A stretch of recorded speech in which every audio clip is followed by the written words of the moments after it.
Good evening and welcome to Business Building Business, brought to you live each week by the Cosmopolitan Chamber of Commerce. As you all know, the Chamber of Commerce is Chicago's leader in small business assistance, whether it's starting a new business, getting certification, networking. The Cosmopolitan Chamber of Commerce is here for you. We are the oldest minority chamber in the country, and we serve, people that are interested in business citywide. Our show, Business Building Business, we cover a wide variety of topics, and we've had some very interesting guests on our show, and tonight is no exception. Our guest is Mr. Anthony Cole, and he is so interesting. I can tell you, you're going to be on your seats, and you're going to call the chamber, trying to get in touch with him to find out. Well, Mr. Cole is a genealogist. And with that, welcome, Mr. Cole. Thank you very much, Rhonda. And he is going to talk about his journey in tracing his roots and how you can do the same thing. Absolutely. Well, genealogy is possibly the most popular hobby there is. Really? Yeah, because millenniums are moving into their eldership, and they are seeing their parents, many times at least their grandparents have passed on. Many times their parents have passed on, or their parents are into their 80s, sometimes 90s. And it's quite natural to make them think about their own mortality. Sure. And you think about your mortality, where do you fit in? It's like, what was there before you? You know what's here with you and what's going to come after you. So we're always in the middle, so to speak, looking backwards and forwards at the same time. Sure. So genealogy gives you an opportunity to get a sense of where do you fit on the great continuum of time, the great continuum of the generations. So how did you get started doing this? Well, thank you for asking. Back in 1996, there was a family reunion for the Ladners, which is on my paternal side of the family. And so my grandmother was a Ladner. And I was reluctant about the prospects of going to the reunion because the family branch that was organizing the reunion, I thought, had married into my family. And my sister, Valerie Cole, kept kind of pestering me, oh, you really need to go. And I said, well, I don't need to go meet any more strangers. I meet a lot of strangers through my work experience. I didn't desire to do that with my free time. And she said, no, you really need to go to this family reunion. I said, oh, okay. So we're on the plane, and she pulls out a family tree diagram that one of my other cousins, Phyllis Cole, had interviewed one of our elders, Ruth Ladner, and who had lived into her 90s. And and when she pulled out this family tree, it turns out when I examined this diagram that the branch that had organized this particular family reunion were my grandmother's sister's descendants.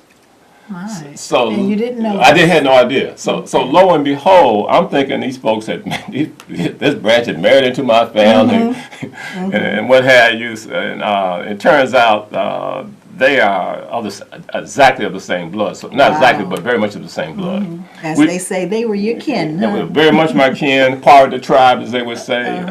But these folks were, we shared the same great-grandmother. That's what it boiled down to. So anyway, that's how I got started, and I was shocked and taken aback that I knew so very little about my family that I would categorize these folks as married into the family or something. So that's how I got started. Great. Well, good. And how old were you? I was, that was in 96, I was 46 years old. And so you went to the family reunion, and so, okay, you found out that they were really your family, so where did you take it from there? Fortunately, my wife had recently taken a course with the infamous Tony Burrows, who wrote a book, Black Roots, and he was teaching a course at Chicago State University, Rhonda, and she had taken the course, so I listened to her talk about what she was learning in the course, so when I came back off the family reunion, I kind of peeled back her skull a little bit and tapped into the source of information she had, and I got started. So one of the things I started doing was to go out and interview my elders. I said, well, I need to talk with my elders because certainly they would probably know a lot about the family, much more than me. So I went around and started interviewing my aunts and uncles and my father's first cousins, my mother's first cousins. And I gathered not only quite a bit of information, some stories here and there, but I also gathered a lot of pictures. And That's key, isn't it? Having the photos. Yes, absolutely. There's a picture here, in fact, of my Right. parents. Yes, you have to see this, audience. These are Mr. Cole's parents. Aren't they a beautiful couple? And what year do you think this was taken? This was taken about 1937. Wow. This was about the time they got married. I believe this was a photo taken right after or about the time they were getting married. It's a formal. You can tell it's a formal shot. They're dressed rather nifty. And Beautiful. this is my mother Rosa and my father Woodrow. And so let me show you some more pictures, if I may. Sure. Here's another picture of my grandmother's. This is my grandmother's father. Your grandmother's father? Yes, George Stovall. And it's interesting. Well, this is another formal shot. He's dressed up, obviously. Three-piece suit, vest, everything. But I found it interesting that when I look at these older pictures, people didn't smile. Okay. You don't find people smiling in photos till about 1950 or thereabout going forward. And is there a reason behind that? Because it was a formal event. The Oh. technology of pictures before 1950 was it wasn't commonplace. Like, people got pictures. I mean, they can take pictures with their phones and one thing after another. By no means. So it was a formal event to actually take a picture in most cases. Oh. So okay. people took it like a serious thing. Exactly. It wasn't something to joke about. Right. You 'Cause- didn't laugh and Yeah. throw signs up and Because all the that. idea was that these pictures were going to be passed on throughout the family Okay. and for future generations. So people would know something about this person. So they were thinking ahead. Thinking ahead, absolutely. I love So I have another one to show you, or show our audience rather. Right. Okay. And- These are wonderful. This Oh, is my a goodness. picture of on my father's side. This is my great grandfather on my father's side. This is a picture of Robert, as we know, and Bob Cole. And here he is. He was born in 1841. He died in 1931. Wow. And fortunately for me, my older sister had the picture and had sent it around through the family. I had put the picture away, and then when I got interested in my own family history, my genealogy, I went back and retrieved the picture out of my file and took more interest in it. So one of the things I did with Bob was I got his death certificate. And how did you do that? Well, I wrote off to the Bureau of Vital Statistics in Jackson, Mississippi. And that's vital statistics are birth records, death records, marriage records, things of that nature. And so I knew his approximate death date. By interviewing some of the family members, I had got a copy of a notation of a family Bible that showed his birth and death date and the births of his children, his 10 children. And so those Bibles are important because you'll know, I mean, even in my own family, we have, everyone's names, their Absolutely. birth and death dates, and that's, We- that's information you're And passing along. absolutely, we're so fortunate because the Bible had been left in a family home that the family members had moved out of.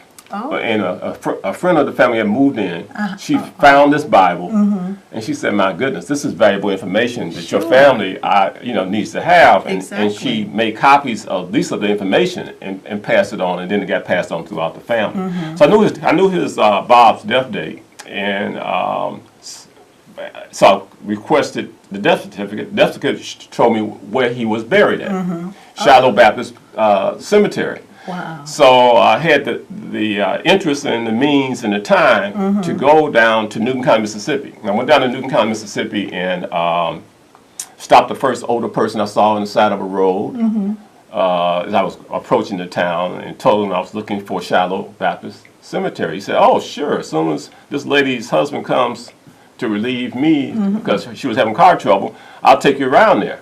And sure enough, he took me around there, Rhonda. And I saw the grave headstone for Bob Cole. Still there? Still there. Still visible? Yes, and his wife Eliza, and several of the kids. So then I went into town because I'd heard these legends, so to speak, that he had really lived well, was wealthy, and things of that nature. Well, most of the time you think, oh, that's just hearsay. So I went to the local newspaper, and the Newton Record there in town, a small town, and asked about the issue for 1931. They said, Mr. Cole, we really we do not small town. we do not have issues on the paper all the way back to 1931. Okay. So they didn't have microfiche and and all of but that. they had. Oh, okay. So they had somebody. She said. So they told me that some of the copies had been microfilmed, and they were at the local library down the street. Okay. So I went to the local library, Rhonda, and looked at this microfilm. And I'm looking for 1931. I find 1931, and I'm looking for June or late May. And sure enough, there it is. His obituary, his death notice was on the front page of the local paper. Front page? On the front page, 2 columns long. So how does that make you feel? Well, you know who you are. That is such a great feeling, I'm sure. It is. It's a way of getting rooted. You know you're part of a long time continuum, but you get rooted when you know your heritage. Exactly. So it made me feel really good to know not only the names and things like that. When they were born, where they lived. But more importantly, what they had done. And Bob had 10 children. He had 2 of those children became principals of schools in their local areas. One was my grandfather, became the first principal of school in Stone County, Mississippi. He had a younger brother named John Harvey Cole, who was the principal of the first school there in Newton for African Americans. So I was proud of that heritage of people being involved in education of Black people in their communities. But yeah, it made me feel really good. The other thing that's interesting for me, somewhat from a spiritual perspective, is that in doing this research on genealogy, it gives me a greater sense that I'm connected on a very long continuum. And as far as I'm concerned, that continuum goes all the way back to my Creator. Absolutely. So the DNA that's passed from Bob Cole to my grandfather, Wiley, to my father, Woodrow, to me, is being passed on to my children. Absolutely. But that DNA precedes Bob Cole for multiple generations, as I say, all the way back to the Creator. So, it's a wonderful knowledge to know, and the other thing is to call out their names. To be able to call out their names. Unbelievable. And see a face. Yes, yes. And you probably look at some of the photos and you can see some of the features and characteristics in you and your family members that are still prominent. Before the show, you and I were talking about the new museum, my the National Museum of African American History and Culture. And culture, for sure. You and I met about a month or so ago, and I told you I'd been, and you said you were going out, and we both came out. You wanted to do something? Yes, we have a caller. Oh, hey, someone is calling in. It just sure. Caller, are you there? Yes, I'm still here. Hi. Oh, thank you for calling. Oh, you're quite welcome. You have a question? I hear that Mr. Cole, that his great-grandfather had 10 children. How has he gone about identifying the descendants of those 10 children? How has he brought that generation forward and connected with current generation? Thank you. Excellent question. Well, the truth of the matter is I have not completely done that. 10 children from my grandfather's generation would be a lot of folks to trace. I have at least identified all 10 of the children. I've identified all of their spouses. And I've met some of the descendants in present day. In fact, Bob Cole had his oldest son, was named William Cole, known as Bill. Well, it turns out that just about, matter of fact, when I went to see the museum, I met a descendant of his named Elvin Cole. How did that come about? Well, when I was doing research on Bob Cole, in Newton County, I had the foresight to go to the local historical society and leave a set of documents about the Cole family, about the research I had already done. And they let you do that? Yes, Okay. at the Historical Society. They're interested in historical information about the area, and my folks lived in the area. So I left that information with my contact for my email and telephone number. And he had started researching the family. He knew that the family came out of Newton County. He contacted the Historical Society, local Historical Society of Newton, of the town of Newton, online.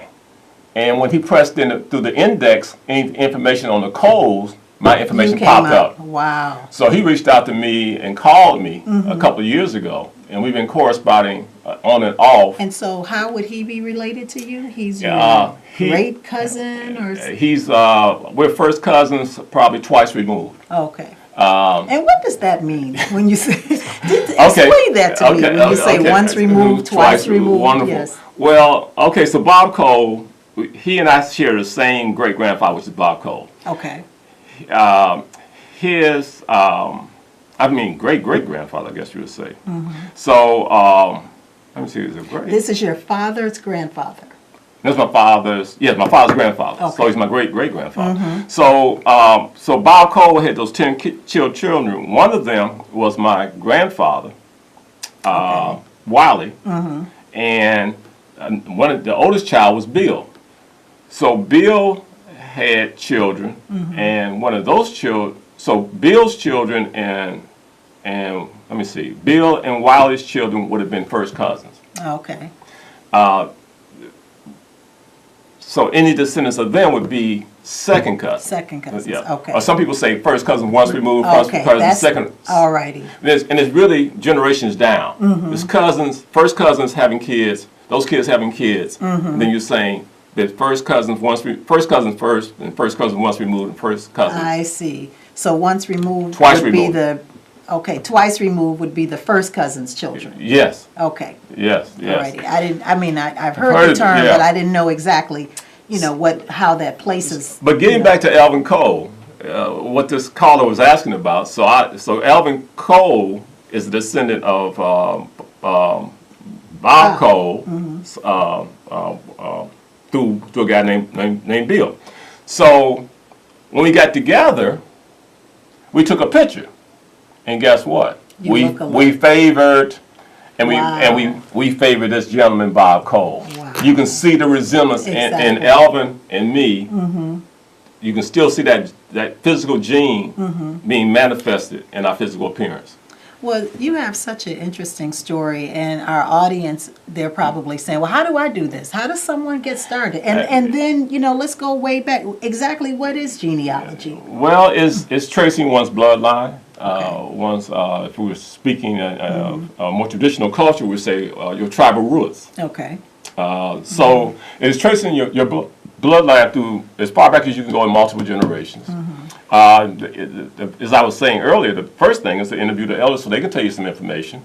One of the things you want to know is not only where your people, like you were saying, where they came from. In our sense, we're celebrating 100 years of the Great Migration. Exactly. So our folks, many of our people migrated out of some of the southern states. Well, Mr. Cole, I'm sorry to interrupt you, but we have another caller. Oh, we'll take calls. Yes. Are you there, caller? Thank you. Yes. I'd like to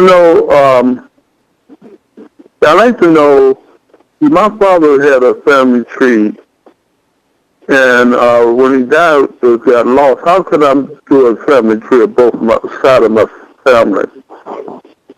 Well, if you have elders, anybody that's above you of a generation, you should reach out to them as soon as possible and talk with them and interview them and see if they can help you reconstruct the family tree.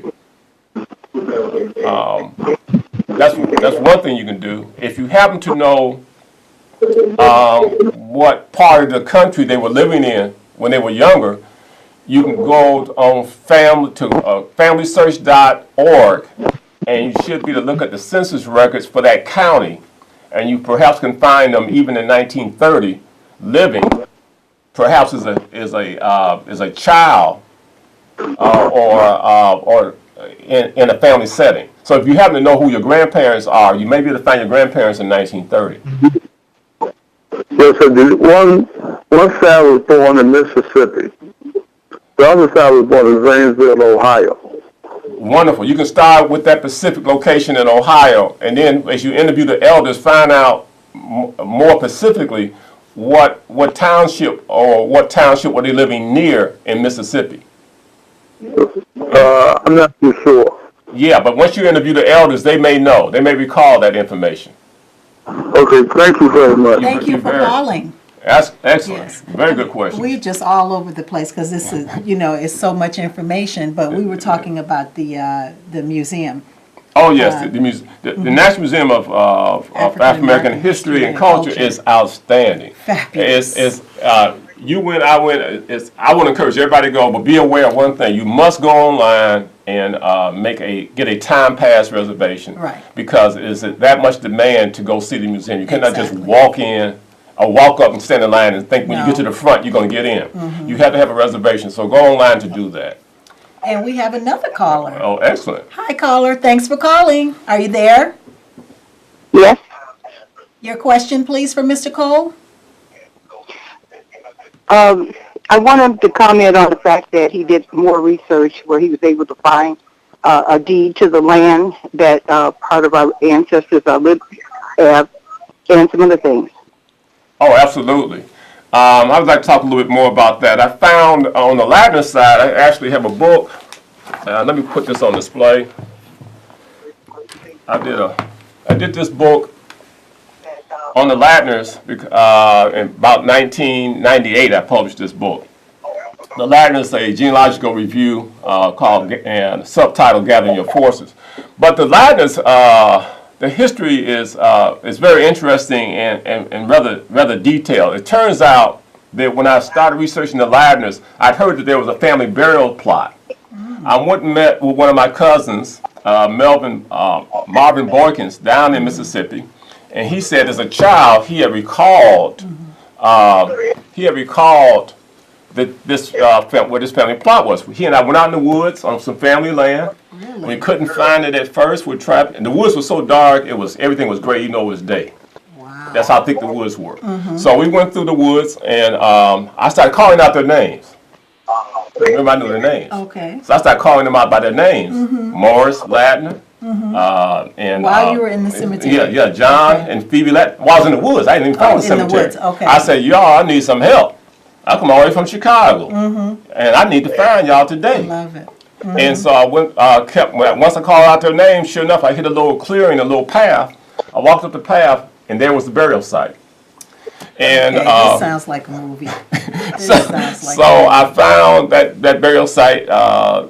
Morris Ladner was buried there. I guess he's my great-great-grandfather. He was born in 1811 and died in 1896. In addition to that, there's a burial of my great-grandfather, which is Phoebe and John Ladner, grandparents rather, and they are buried behind a wrought iron fence. And you actually saw I saw and got pictures of it. People like you might not believe me, so I got pictures. But anyway, so yes, that burial site is still on family land. I call it sacred ground because I know whenever any of us go and stand on that ground, we are standing where our relatives stood at some point, is they were paying homage to the lives those people had lived, and this is the site where they were buried.